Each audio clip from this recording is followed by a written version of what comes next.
Hello, DK. You are up next, sir. Hey there, you can just call me Dylan. All right, where are you playing out of, Dylan? I am playing out of the 7 Mile Casino in San Diego. 7 Mile Casino, Southern California, heavy drop. Yep. Not too horrible, not as bad as the LA games, but still not great. It's $6 flat, so And what's the game size you're playing? it's 5.5, 1,500 cap. 1,500 cap. That's a nice game. Yeah, and it mostly plays 5-5-10. Uh-huh. This hand in particular is not. It is unstraddled. Often people will just not adjust and still straight open to 30, which is pretty wild, but So even with no straddle, they'll just straight open to 30? yeah, there's a lot of players in this game that'll do that. Okay, and this one's not straddled, right? This hand is not straddled. And how deep are you? We are 1,500 effective. All right, so 5.5, 1,500 effective. Okay. Yep. Villain's under the gun, and he actually doesn't open to 30, opens to 20, which is also standard. So UTG to 20. Yep. I am in the cutoff with Ace King of Hearts, and I 3-bet it to 80. Ace of Hearts, King of Hearts, 3 bets to 80. Okay, sounds good. And just the under the gun villain calls. So your heads up.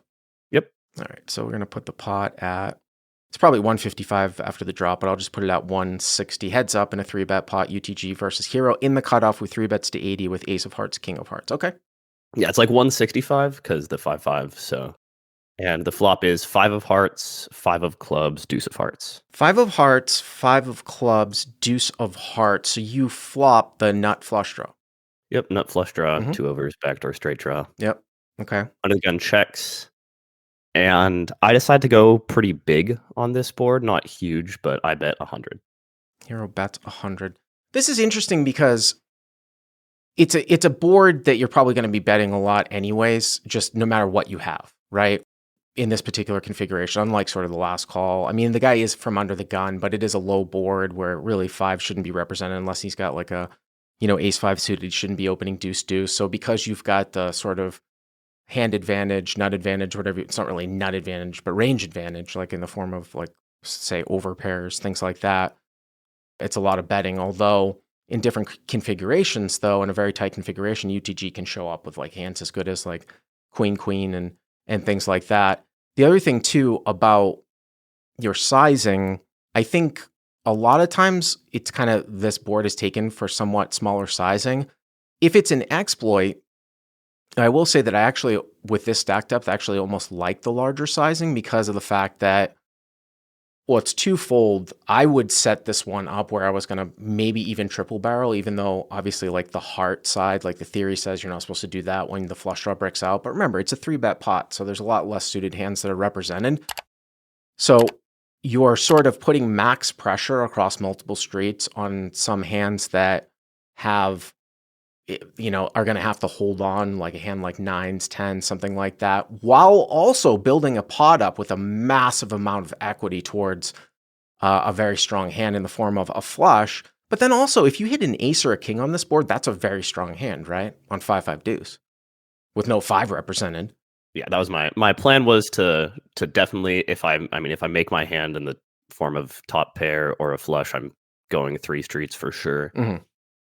So yeah, I bet 100. He just calls. I mean, I could even say, even if it goes against the theory, I could even see going larger here, slightly larger, and bombing like a lot of turns. I mean, you went like 60% pot. You bet like 100, and he calls pretty quickly. Yeah, I was thinking I could go like 110, 150, 120 ish, but I kind of 100 was just easier throughout a black chip.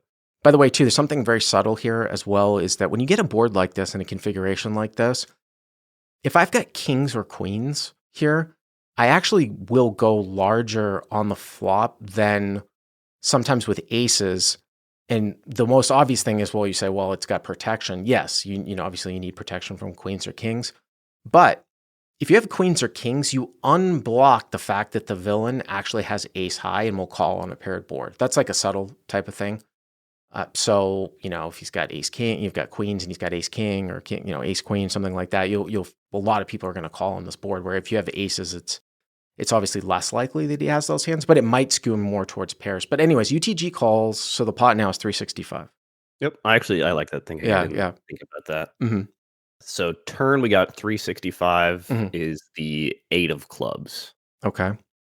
Yeah, this is an interesting one because it's not necessarily a traditional it's not it would surprise me if you take a look at his opening range, if he's playing like a normal opening range, besides maybe if you say he's playing sevens or eights plus, let's just say eights plus, it's not a card that you're going to get a lot of folds on from what he check called on the flop. So does that mean that you shouldn't necessarily double barrel? Not always, because I still think that like if you want to run a triple barrel, you'll get more credit if you bet all streets. Because if you check back this turn and then you try to bluff the river when you miss, that's going to get way less fold equity versus hand like nines or tens, right? When you check back like a brick like this. Yeah, that was kind of what I was thinking. So he checks again, which is great. I had kind of calculated the pot wrong. I had thought it was closer to 300, but it's like 365. Mhm. I bet 225, which is ended up being like 2/3 ish, a little under 2/3. Yeah. I think I could have gone closer to 300. And again, you get into these situations where it's just kind of interesting. Like, so you did go a little bit smaller than I would have, but even if you went 300, 325, and then the river rolls off a brick, and then the guy checks again and you've missed, and then you triple barrel as a bluff, you get into this weird situation in live poker where a lot of guys will call you down after triple barreling you with hands that you don't think that they should, just because they wouldn't necessarily bet aces or kings across three streets for value. This one's different though, because even like a medium 2-5 player should know that aces is in essence like the nuts and should be bet across all three streets on a paired board, where you see a lot of guys sometimes hero down is on unpaired boards where they wouldn't take like one pair types of holdings for, for multiple streets. But okay, so you bet 225. And he just calls. And I think this villain was competent. I hadn't seen him get super out of line. Hadn't been sitting down for super long, but at least when I saw him playing the rest of the session, he seemed like a solid enough player. Seemed like he kind of knew what was going on. So the pot's is 815 now, 450 plus 365. Now that he calls your bet on the turn, I think we can kind of take out ace highs, right? I mean, he could have turned a backdoor, obviously he can't have ace high hearts because you have it. He could have some sort of backdoor flush draw. So you could make a case that you still might have slivers of showdown value sometimes at the end against those types of holdings. But I would say that most of his range is going to be fairly pair heavy. And also too, with hand reading, even though you took a little bit of an in-between size, if you were trying to figure out, well, how pair heavy is he versus like having some sort of backdoor flush draw, the most important part of this hand to look at that question is actually your flop c-bet sizing. Because if you had bet, say, like 1/3, you're going to have a lot more sort of backway Broadway club types of holdings represented. Whereas if you went, say, more towards like potish, which I would have sort of taken like 130 on the flop, he's not going to have queen jack of clubs, right, on 5-5 deuce. Now, like I said, you took a little bit more of it in between sizing, but I still think he's a little bit more pair, pair heavy here.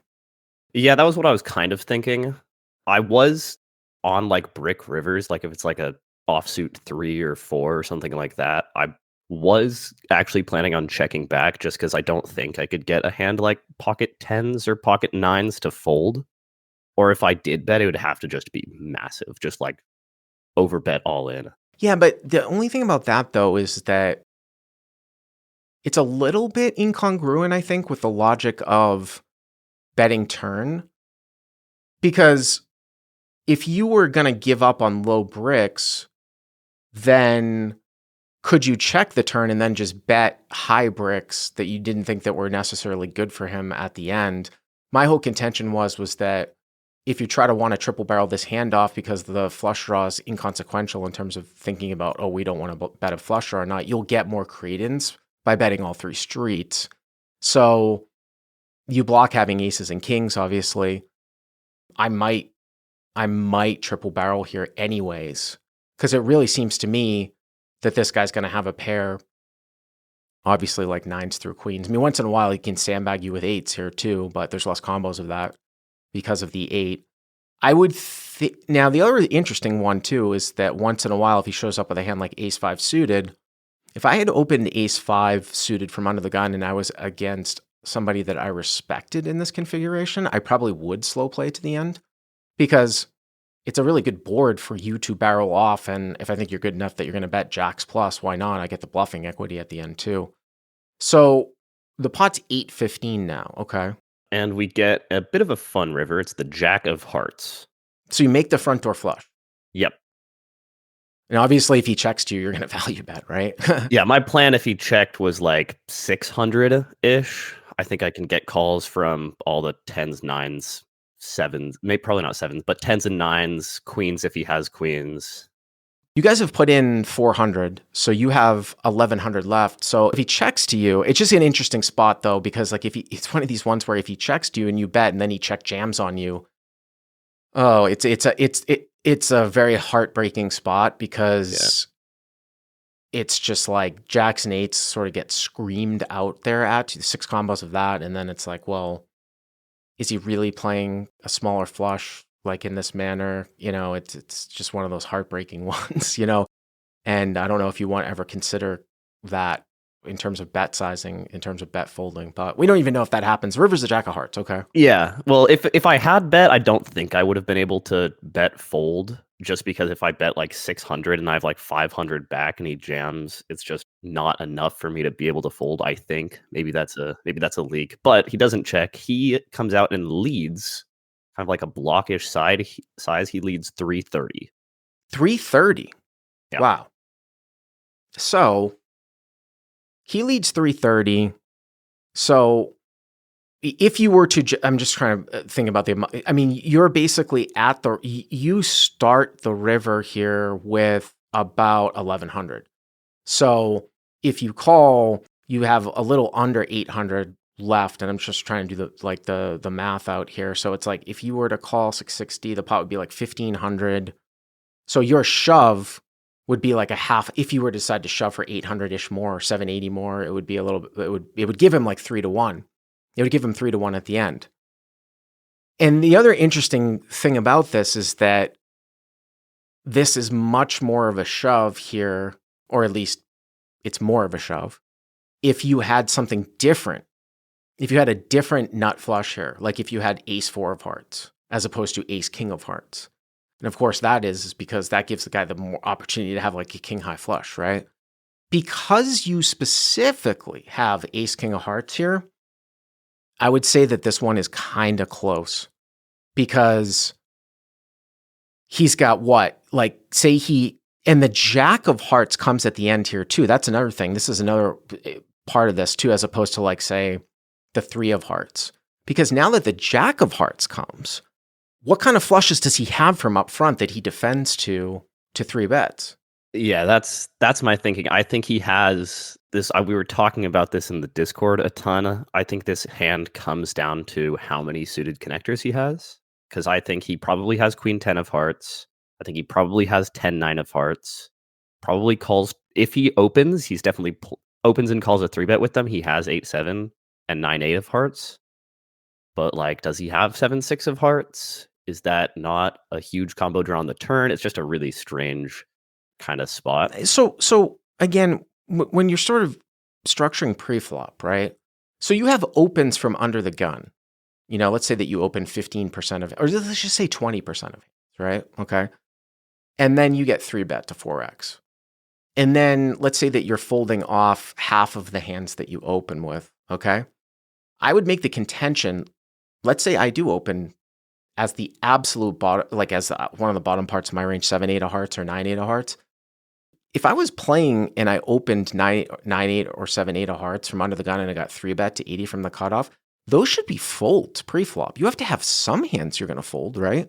That was what I was thinking. I kind of thought he had queen 10, 10-9, and if he has 8-7 is better than 9-8 because not great to call 9-8 versus a pretty tight 3-bet.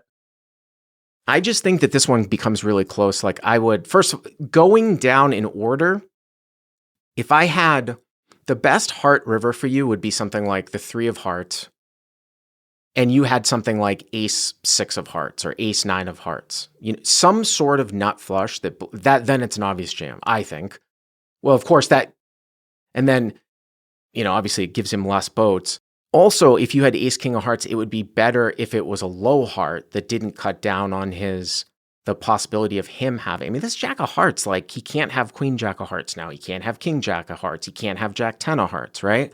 Where if it was a different heart, and you have the king of hearts in your hand. So, and now another viable boat pops up. So this might actually be like one of the worst heart rivers for you. If you can sort of picture that, maybe the jack of hearts or the queen of hearts. Jack of hearts might even be worse than the queen of hearts if you think that at some frequency he 4-bets queen, which isn't always in this particular spot, right? Because it's full ring, and that's not always a 4-bet. So, I mean, I'm for all for thin value here, but talking through this one, I think this might just be call. Yeah. Well, part of the other question is, do you think he would ever play a 5 like this? I mean, ace 5 suited, or he has 6-5 suited? If he has that's the only hand that you kind of, that and smaller flushes are the hands that you lose out on value, right? Because if he's doing something stupid and he's not going to call a raise, then there's no point, right? The math is different, right? Like you're getting almost 4-1 here on a call, whereas if you jam, your hand's got to be not only better, it has to be better more than 50% of the time as opposed to 25% of the time. He has to call too Better to the when jam. called, yeah. Yeah. No, I think I'm absolutely never folding. I think that I'm good here like 90% of the time, but there are so few hands that can call a raise. Like he's never calling any single pair hand that shows up here. Like I don't even know what single pair hands he has. So Nate in the live chat, who's going to be joining us later, says I raise here all day. This is a block bet, not wanting to face a bigger bet. So if that's the case, though, then in order to jam, there's got to be another part of that. If it is a block bet, he has to call the jam. Now, some people block and they forget to fold. So if he was blocking with something worse and he's going to call, then okay, make that case. But if he's not, you can see why you might pull back and just call. What did you end up doing? Yeah. So last question, is there any merit to ever like clicking it back on him to like 750? Well, that could be too. You mean just like a min raise to get to get the block to get those block hands to like.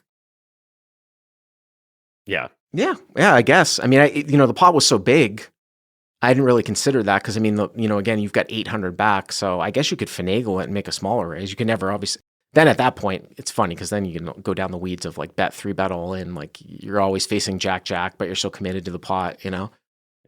Well, what did you end up doing? No, so I end up just calling. He turns over jack 10 of clubs. Wow, that's a weird one. So okay, so Nate was right about the block.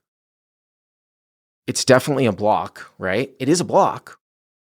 And it's weird though, because again, when we've talked about like the whole, it's a strange block. The reason why it's a strange block is that in order for a block bet to be viable at the end from your opponent's perspective, he has to be called by a worse hand.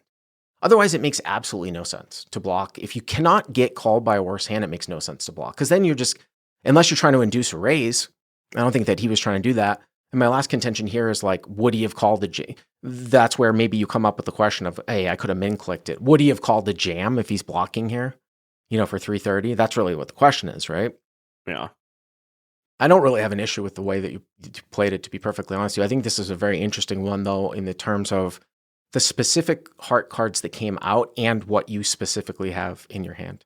Thank you very much for the call. I appreciate it.